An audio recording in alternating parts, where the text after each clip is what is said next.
साथियों नमस्कार। पिछले वीडियो में हम राजस्थान के जो रियासतकालीन किसान आंदोलन है उनका अर्थ, ब्रिटिश राज से पहले की स्थिति, ब्रिटिश राज के बाद की स्थिति और राजस्थान में होने वाले किसान आंदोलनों के बारे में हम चर्चा कर चुके हैं। इस वीडियो में हम मेवाड़ रियासत में होने वाले किसान आंदोलनों के बारे में चर्चा करेंगे। जैसा कि विद्यार्थियों, कल ही मैंने बताया था कि अगर हम अवधारणात्मक अध्ययन करेंगे तो किसी भी टॉपिक को हम अच्छे से समझ पाएंगे। और इसी नीति पर चलते हुए आज हम मेवाड़ रियासत में होने वाले किसान आंदोलनों के बारे में चर्चा करेंगे। सबसे पहले आप इसको इस प्रकार समझे, जो मेवाड़ रियासत है उसमें दो प्रकार के क्षेत्र थे। एक क्षेत्र था आपके खालसा और एक क्षेत्र था आपके जागीरी क्षेत्र। अब खालसा क्षेत्र क्या होता है और जागीरी क्षेत्र क्या होता है, ये हम कल के वीडियो में अच्छी तरीके से पढ़ चुके हैं। जो आपके बिजोलिया किसान आंदोलन है और जो आपके बेंगू किसान आंदोलन है, ये दोनों ही आंदोलन जागीरी क्षेत्र के हैं, जबकि जो मातृकुंडिया किसान आंदोलन है वह खालसा क्षेत्र का किसान आंदोलन है। बिजोलिया, बेंगू और मातृकुंडिया, बिजोलिया की वर्तमान स्थिति भीलवाड़ा में है, बेंगू और मातृकुंडिया की वर्तमान स्थिति चित्तौड़गढ़ में है। प्राचीन काल में तीनों क्षेत्र मेवाड़ रियासत के भाग थे। अब हम बिजोलिया किसान आंदोलन के बारे में चर्चा करेंगे। इस आंदोलन की शुरुआत सन 1857 में हुई और इस आंदोलन की समाप्ति सन 1941 में हुई। इस आंदोलन के बारे में पढ़ने से पहले थोड़ी सी हम बिजोलिया की भौगोलिक स्थिति पर प्रकाश डाल लेते हैं। बिजोलिया की जो वर्तमान स्थिति है वह भीलवाड़ा में है।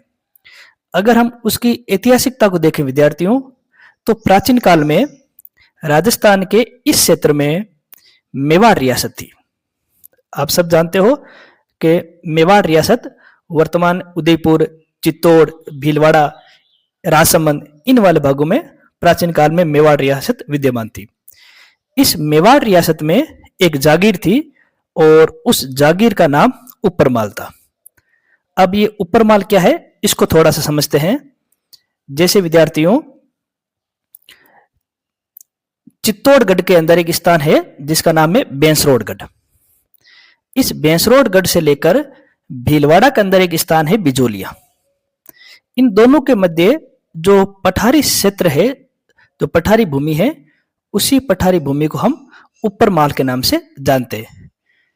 तो इस प्रकार आपके ये उपरमाल शब्द क्लियर हो जाना चाहिए। तो मेवाड़ रियासत में एक जागीर थी, उस जागीर का नाम था उपरमाल जागीर और उस जागीर का सदर मुकाम था आपके बिजोलिया। तो अगर हम इसको समझे तो सबसे पहले ऊपर होगी आपकी मेवाड़ रियासत और उस मेवाड़ रियासत की एक जागीर होगी उपरमाल की जागीर, और उस उपरमाल की जागीर का जो सदर मुकाम, एक प्रकार से हम कह सकते हैं राजधानी, जो सदर मुकाम है वह थी बिजोलिया। बिजोलिया मेवाड़ के एक प्रकार से प्रथम श्रेणी का ठिकाना भी था।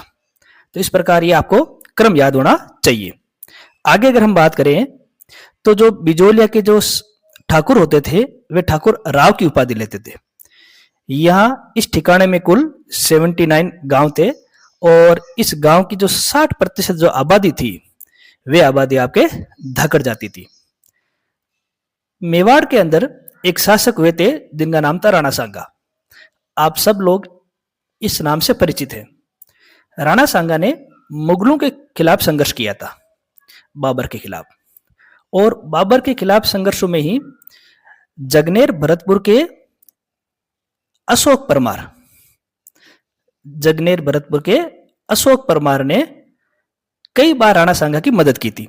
तो राणा सांगा ने अशोक परमार की सेवाओं से खुश होकर ये जो बिजोलिया क्षेत्र है उसको इनाम में दे दिया, और उसके बाद अशोक परमार और उसके आने वाले वंशजों का ही बिजोलिया पर अधिकार रहा। इस बिजोलिया किसान आंदोलन को साथियों राजस्थान का प्रथम व्यापक, प्रथम संगठित और शक्तिशाली आंदोलन कहा जाता है। अब यहाँ एक बात आपको समझनी है। जैसे मान लीजिए कोई ऑब्जेक्टिव प्रश्न पत्र है और उसमें एक प्रश्न आ गया कि राजस्थान का प्रथम व्यापक, संगठित और शक्तिशाली आंदोलन कौन सा था, तो हम आसानी से उत्तर लिख सकते हैं बिजोलिया किसान आंदोलन। लेकिन यहां पर एक बात समझने वाली है विद्यार्थियों। जैसे मान लीजिए अगर यही प्रश्न आरएस मेंस में आ गया कि बिजोलिया किसान आंदोलन को राजस्थान का प्रथम व्यापक, संगठित और शक्तिशाली आंदोलन क्यों कहा जाता है, तो शायद अगर हम केवल फैक्ट पढ़ेंगे तो फैक्ट पढ़ने से हम इस प्रश्न का उत्तर नहीं दे पाएंगे और हम पिछड़ जाएंगे। तो हमें यह भी पता होना चाहिए कि इस आंदोलन को प्रथम व्यापक, संगठित और शक्तिशाली आंदोलन आखिरकार कहा क्यों जाता है। जब आप इन तारीखों पर गौर करेंगे तो लगभग आपके ये 43 साल का समय है और राजस्थान में इतने लंबे समय तक कोई भी किसान आंदोलन नहीं हुआ और जितना जनसमूह की भागीदारी इस आंदोलन में थी उतने जनसमूह की भागीदारी अन्य किसान आंदोलन में नहीं दिखाई देती है, इसलिए इसको व्यापक बोलते हैं। संगठित इसलिए बोलते हैं, इसके जो स्थानीय नेतृत्व है या जो हमारा प्रादेशिक और राष्ट्रीय नेतृत्व है उन्होंने संगठित होकर इसमें काम किया।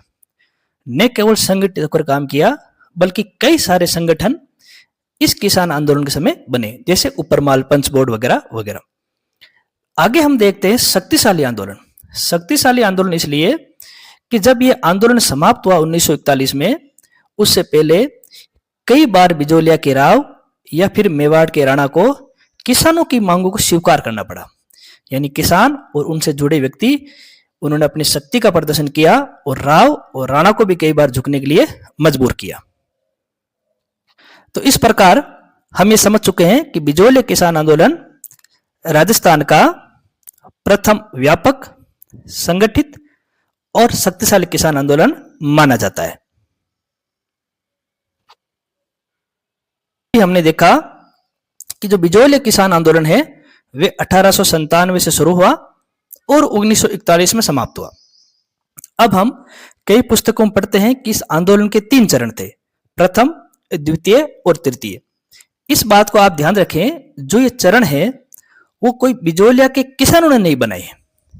इतने जो बड़ा जो लंबा किसान आंदोलन है, उस किसान आंदोलन के अंतर होने वाली घटनाओं को समझने के लिए, उनका सही विश्लेषण करने के लिए इतिहासकारों ने इस आंदोलन को फिर 3 भागों में बांटा है। इसका जो पहला चरण है वो 1857 में शुरू हुआ और 1915 पर समाप्त हुआ। इस चरण को स्वतःस्फूर्त या स्थानीय नेतृत्व का चरण बोलते हैं। अब स्वतःस्फूर्त और स्थानीय नेतृत्व का क्या मतलब होता है? स्वतःस्फूर्त यानी विद्यार्थियों कि इस आंदोलन को शुरू करने में कोई बाहरी संगठन का योगदान नहीं रहा। यहाँ के किसान स्वतः जागृत हुए और उन्होंने वहां पर होने वाले शोषण और अत्याचार संबंधित घटनाओं का विरोध किया। स्थानीय नेतृत्व जैसे यहाँ के नानजी पटेल हैं, यहाँ के आपके ठाकरी पटेल हैं, इसके अलावा फतेहकरण चारण हैं, ब्रह्मदेव हैं, ये सारे जो नेता हैं वो यहाँ के स्थानीय नेता हैं, कोई बाहरी नेता नहीं है। और इस चरण में इन्हीं नेताओं का बोलबाला रहा, इसलिए पहले चरण को स्वतःस्फूर्त और स्थानीय नेतृत्व का चरण कहा जाता है। दूसरे चरण की ओर हम देखें तो दूसरे चरण को योग्य नेतृत्व और राष्ट्रीय आंदोलन से जुड़ाव का काल कहा जाता है। यह चरण 1916 में शुरू हुआ और 1923 पर जाकर समाप्त हुआ। अब इस चरण को योग्य नेतृत्व और राष्ट्रीय आंदोलन से जुड़ाव का काल क्यों कहा जाता है? आप सब जानते हैं, हमारे राजस्थान से जुड़े हुए क्रांतिकारी विजय सिंह पथिक 1916 से 1923 तक इस आंदोलन का नेतृत्व विजय सिंह पथिक ने किया, जो निस्संदेह योग्य नेतृत्व करता थे। राष्ट्रीय आंदोलन से जुड़ाव को क्यों कहा जाता है? क्योंकि इस समय ही आंदोलन हमारे असहयोग आंदोलन से जुड़ा, कांग्रेस की गतिविधियों से जुड़ा, राजस्थान सेवा संघ की गतिविधियों से जुड़ा और राजपुताना मध्य भारत सभा जैसे संगठन से जुड़ा। इसलिए इसे राष्ट्रीय आंदोलन से जुड़ाव का काल भी कहा जाता है। जो तीसरा चरण है 1923 से 1941 तक, इसे पतन और समझौते का काल कहा जाता है। जैसा कि आप सबको जानकारी है, 1923 के बाद विजय सिंह पथिक को गिरफ्तार कर लिया गया।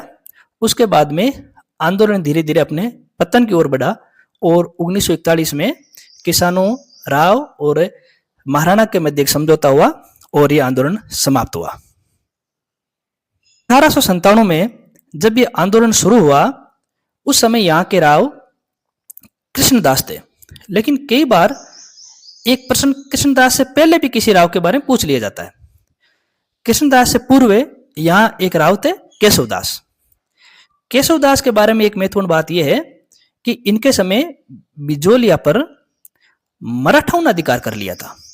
ये बात आप ध्यान रखेंगे कि केशवदास के समय ही बिजोलिया पर मराठाओं का अधिकार हो गया था। लेकिन इससे भी महत्वपूर्ण बात यह है कि केशवदास ने धाकड़ जाति के किसानों के सहयोग से मराठाओं से पुनः बिजोलिया को जीता था। तो यहां पर हमें एक बात नजर आ रही है कि केशवदास तक जो आपके राव हैं और जो आपके किसान हैं उनके संबंध मधुर रहे थे। अब हम बिजोलिया किसान आंदोलन के प्रथम चरण के बारे में पढ़ेंगे। इस चरण को पढ़ने से पहले एक बात याद ध्यान रखें, बिजोलिया के जो राव थे केशवदास से लेकर जो गोविंददास थे, यहां तक किसानों और राव के जो संबंध थे मधुर रहे। जब गोविंददास की 1897 में मृत्यु हुई तब नए राव बने थे कृष्ण सिंह, और कृष्ण सिंह के शासनकाल से ही किसानों और राव के जो आपसी टकराव है उसकी शुरुआत हुई, और इन्हीं के काल में बिजोलिया किसान आंदोलन की शुरुआत हुई। इस समय मेवाड़ के राणा फतेह सिंह थे। अब साथियों, आपको यह बात ध्यान होनी चाहिए कि आखिरकार ऐसा क्या हुआ है कृष्ण सिंह के समय जिसके कारण इस आंदोलन की शुरुआत हुई। सामान्यतः हम वो सारी बातें पिछले वीडियो में पढ़ चुके हैं कि किसान आंदोलन की शुरुआत क्यों हुई थी, जैसे टैक्स ज्यादा लेना या अधिक लाग बाग लेना या बेगार व्यवस्था करवाना। ये सारी की सारी जो चीजें हैं वो किसानों के हित में नहीं थी। कहते हैं राव कृष्ण सिंह के समय बिजोलिया में भू राजस्व के अतिरिक्त 84 प्रकार की लाग बाग ली जाती थी। अब जो ये लाग बाग शब्द है इसका जो अर्थ हम पिछले वीडियो में पढ़ चुके हैं। इन सारी घटनाओं से कृष्ण सिंह और किसानों के संबंध सौहार्दपूर्ण नहीं रहे और किसानों ने आंदोलन करने की सोची। शुरुआत किस प्रकार हुई उस पर थोड़ा सा हम ध्यान देवें। कहते हैं कि इस ठिकाने में एक गांव था गिरधारीपुरा गांव, और गिरधारीपुरा गांव के एक किसान थे गंगाराम धाकड़। गंगाराम धाकड़ के जो पिताजी थे उनकी मृत्यु के बाद 1897 में मृत्यु भोज का आयोजन हुआ था, और उस मृत्यु भोज में ठाकुर सामंतों द्वारा किए जाने वाले शोषण का विरोध किया गया। इसी समय इस मृत्यु भोज के अवसर पर यहां पर साधु सीताराम दास आए थे, और उन्होंने बिजोलिया के किसानों को यह कहा कि आप संगठित होकर अपनी बात राव और महाराणा तक पहुंचाई। इसी बात को ध्यान में रखते हुए और साधु सीताराम दास की बात मानते हुए बेरीसाल के दो किसान नेता नानजी पटेल और ठाकरी पटेल, इन दोनों को राणा फतेह सिंह के पास मिलने के लिए भेजा, ताकि दोनों किसान नेता इनसे मिले और अपनी समस्याओं से महाराणा को फतेह सिंह को अवगत करवाएं। महाराणा फतेह सिंह से इनसे मुलाकात की, और मुलाकात करने के पश्चात एक जांच दल भेजा जिसके मुखिया हामिद हुसैन थे। यह प्रश्न परीक्षा में कई बार पूछा गया साथियों कि जो हामिद हुसैन जांच दल है वो किसके द्वारा भेजा गया है, तो तत्कालीन मेवाड़ के राणा फतेह सिंह के द्वारा भेजा गया है। और सबसे महत्वपूर्ण बात यहां पर यह है कि हामिद हुसैन ने जो अपनी रिपोर्ट दी, इस रिपोर्ट में उसने किसानों का पक्ष लिया। इस रिपोर्ट में कहा गया कि कृष्ण सिंह के समय किसानों का शोषण ज्यादा हुआ है, कई प्रकार की लागबागी लगाई गई है, भू राजस्व भी ज्यादा लिया जा रहा है, अतः किसानों को कुछ रियायतें दी जाए। लेकिन इन बातों पर ध्यान नहीं दिया, और जो हामिद हुसैन की रियायतें हैं जो रिपोर्ट में उसने दी थी वो लागू नहीं की गई। इसके बाद में राव कृष्ण सिंह ने नानजी पटेल और ठाकरी पटेल को बिजोलिया से बहिष्कृत कर दिया था। इस प्रकार जो किसानों का जो पहला प्रयास था वह अधूरा रह गया। बात यही समाप्त नहीं हुई साथियों। सन 1930 में यहां के राव कृष्ण सिंह ने किसानों पर एक नया टैक्स लगा दिया, और उस टैक्स को चौरी कर कहा गया। अब ये चौरी कर क्या है? कई बार परीक्षा में पूछते हैं चौरी कर कब लागू हुआ या किसने लागू किया, तो उत्तर हमारे सामने है 1903, और वहां के राव कृष्ण सिंह ने इसे शुरू किया था। चौरी कर होता क्या है? जैसे मान लीजिए ये बिजोलिया है। अब बिजोलिया में रहने वाला कोई किसान है, अब इस किसान को अपनी पुत्री का विवाह करना है। तो उस पुत्री का विवाह करने से पहले इस किसान को राव के पास कुछ किताबों में 15 और कुछ किताबों में 13 रुपए लिखा हुआ आता है, टैक्स के रूप में जमा कराना पड़ेगा।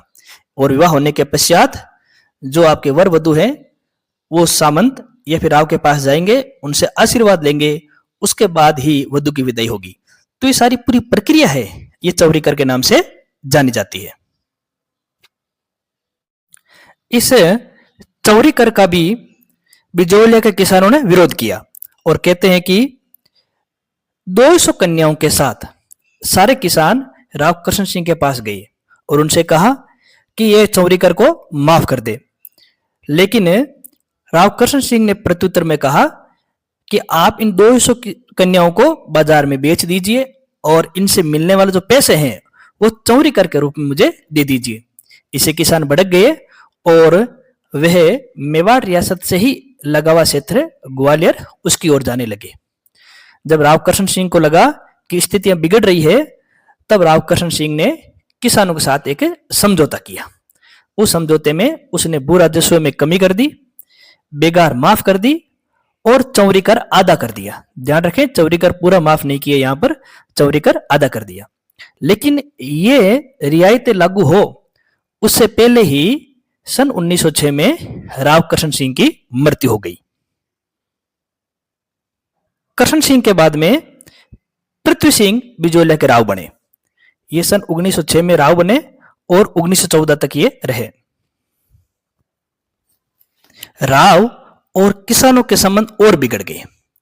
क्यों बिगड़े? तो सबसे पहले इन्होंने सन 1906 में किसानों पर एक नया टैक्स लगा दिया और उस टैक्स का नाम था तलवार बंधाई कर। अब ये तलवार बंधाई कर क्या होता है, तो उसको देखिए साथियों। जब कोई व्यक्ति जागीरदार बनता है तो उसे जागीरदार बनने के उपलक्ष्य में कुछ रुपए मेवाड़ के राणा को देने पड़ते थे और जो ये रुपए जागीरदार की ओर से मेवाड़ के राणा को दिए जा रहे हैं उसी कहा जाता है तलवार बंधाई कर। इस प्रकार एक प्रकार का उत्तराधिकारी कर भी हो गया। जैसे जब पृथ्वी सिंह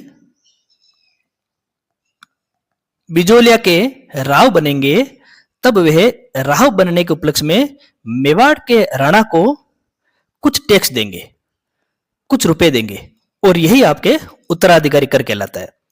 अब इससे नुकसान क्या हुआ किसानों को? पृथ्वी सिंह ने जो ये सारे के सारे जो नगद राशि है ये किसानों पर थोप दी। किसानों पर थोपने का मतलब है कि राशि एकत्रित कहां से की जाएगी? किसानों पर टैक्स बढ़ा दिया जाएगा और जो बढ़ी हुई रकम है उसी रकम को उत्तराधिकारी कर या तलवार बंधाई कर के रूप में राणा के पास जमा करवा दी जाती थी।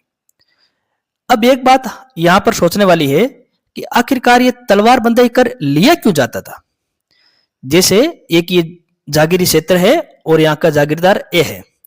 अब इसकी मृत्यु के बाद यहां का मान लीजिए उसका पुत्र बी जागीरदार बनता है, तो इस बी जागीरदार को तब तक मान्यता नहीं मिलेगी जब तक वह अपने राणा को तलवार बंधाई के रूप में कर नहीं दे। तो एक प्रकार से कर जागीरदारों के लिए कानूनी मान्यता प्राप्त करना जैसा था।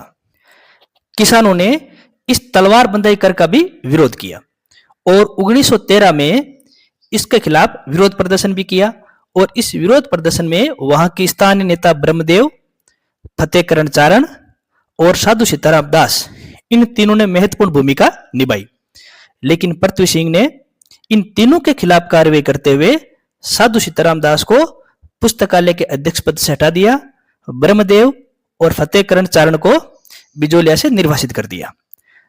अब आपने कुछ नाम सुने देखो, जैसे नानजी पटेल, ठाकरी पटेल, ब्रह्मदेव, फतेहकरण चारण, ये सारे के सारे नाम स्थानीय नेताओं के। इसीलिए इस काल को स्वतःस्फूर्त ये स्थानीय नेतृत्व का चरण कहा जाता है। दोनों के समय ही सन 1914 में पृथ्वी सिंह की मृत्यु हो जाती है और इस प्रकार 1897 से शुरू होने वाला प्रथम चरण 1914 पर आकर समाप्त हो जाता है। जब राव की मृत्यु हुई तब मेवाड़ के राणा ने अमर सिंह को बिजोलिया का प्रशासक नियुक्त किया कि आप यहां का प्रशासन चलाएंगे। क्यों चलाएंगे? क्योंकि पृथ्वी सिंह के बाद में जो नए राव बने जिनका नाम था केसरी सिंह, केसरी सिंह अल्पवयस्क थे और अल्पवयस्क होने के कारण महाराणा ने यहां का प्रशासन अमर सिंह को सौंप दिया और उसकी सहायता के लिए डूंगर सिंह भाटी को यहां का नायब यानी उनका सहयोगी बना दिया गया। तो ये जो अमर सिंह है और जो डूंगर सिंह भाटी है, नाम तो आपको याद रखना है। इस प्रकार साथियों हमने बिजोलिया किसान आंदोलन के प्रथम चरण को देख लिया और प्रथम चरण में जिसको हम स्वतःस्फूर्त और स्थानीय नेतृत्व का चरण कहते हैं, उसमें हमने देखा कि किस प्रकार राव कृष्ण सिंह यहाँ के जिन्होंने 84 प्रकार की लाग बागी लेने की शुरुआत की, किस प्रकार से उन्होंने चौड़ी कर लगाया, किस प्रकार इनके खिलाफ हामिद हुसैन जांच दिलाया, किस प्रकार उन्होंने किसानों से समझौता किया। उसके बाद पृथ्वी सिंह आए, उन्होंने कैसे तलवार बंदाई टैक्स लगाया, कैसे उनके खिलाफ किसानों ने विरोध प्रदर्शन किया और ब्रह्मदेव, फतेहकरण चारण और साधु सीताराम दास के खिलाफ उन्होंने किस प्रकार की कार्यवाही की। और बाद में राणा ने अमर सिंह को यहाँ का प्रशासक और डूंगर सिंह भाटी को यहाँ का नायब बनाया। अब साथियों आप पिछले वर्षों में हुए पेपरों को देखेंगे, अगर वहां से बिजोलिया किसान आंदोलन के प्रथम चरण से कोई सवाल पूछा गया है तो मेरे हिसाब से वो सवाल इन घटनाओं से बाहर का नहीं है। ऑब्जेक्टिव हो चाहे सब्जेक्टिव हो, आप अगर आपने सही प्रकार से चीजों को पढ़ा है, चीजों को समझा है, तो आप किसी भी प्रश्न का उत्तर दे पाएंगे। अब ये ऑब्जेक्टिव पेपर के अनुसार तो हमने ये पढ़ा, लेकिन यहां पर आप देखेंगे जैसे आरएस मेंस में कई बार ये प्रश्न पूछते हैं प्रथम चरण को लेकर कि प्रथम चरण जो 1897 से शुरू हुआ और 1914 पर जाकर समाप्त हुआ, तो इन सालों में हमें इस आंदोलन के समय कौन कौन सी विशेषताएं नजर आती है। तो देखिए अगर हम बात करेंगे तो जब हम देखते हैं कि इस समय किसान वर्ग अपने अधिकारों के प्रति जागरूक हुआ, जैसे चाहे वो नानजी पटेल हो, चाहे वो ठाकरी पटेल हो, चाहे वो फतेहकरण चारण हो, चाहे वो ब्रह्मदेव हो, चाहे वो साधु सीताराम दास हो, या वहां के अन्य जो किसान हैं वो अपने अधिकारों को लेकर सजग हुए। इसीलिए वो महाराणा के पास गए, इसीलिए उन्होंने कृष्ण सिंह का भी विरोध किया और ग्वालियर की ओर प्रस्थान करने लगे। और ये सजगता ही हमें दिखाती है कि कैसे वहां के किसानों ने वहां के राव पृथ्वी सिंह के खिलाफ सन 1913 में विरोध प्रदर्शन किया। इन सारी घटनाओं से एक बात तय हो जाती है कि इस काल में किसान वर्ग अपने अधिकारों को लेकर जागृत होने लगा। अगली विशेषता देखें तो स्थानीय नेतृत्व का उदय। ये बात हम पहले भी कह चुके हैं कि इस चरण में किसी बाहरी नेता ने आकर यहाँ का नेतृत्व नहीं किया, जो भी नेता है वो यहाँ के स्थानीय थे। अगला हम देखें तो भविष्य हेतु किसानों में संगठित होने की सोच जागृत हुई। इस चरण में किसानों ने एक बात ये सोच ली कि अगर हमें अपने अधिकारों को प्राप्त करना है तो सबसे पहले हमें संगठित होना पड़ेगा। अब साथियों कई बार आप जब 1915 से 1923 के दूसरे चरण को पढ़ते हो तो वहां पर खूब सारे आप संगठनों को पढ़ते हो, जैसे ऊपरमाल पंच बोर्ड वगैरह। तो ऊपरमाल पंच बोर्ड को एक दिन में नहीं बना है, वो जब 1917 में बना है तो ये आपको ध्यान रखना है, इसके बनने की सोच इसके पीछे है। पहले चरण में किसानों ने सोच लिया कि जब तक संगठित नहीं होंगे तब तक हम किसी प्रकार के अपने अधिकारों को प्राप्त नहीं कर पाएंगे। तो जो ये सोच है जो पहले चरण में विकसित हुई थी, इसी सोच के कारण हम देखते हैं दूसरे चरण में विजय सिंह पथिक के नेतृत्व में इस आंदोलन के समय कई सारे संगठन बनने लगे। तो आरएस मेंस के दृष्टिकोण से आप इन बातों का भी ध्यान रखें। अब अगले वीडियो में हम जो दूसरा चरण है और जो तीसरा चरण उसको पढ़ेंगे। धन्यवाद।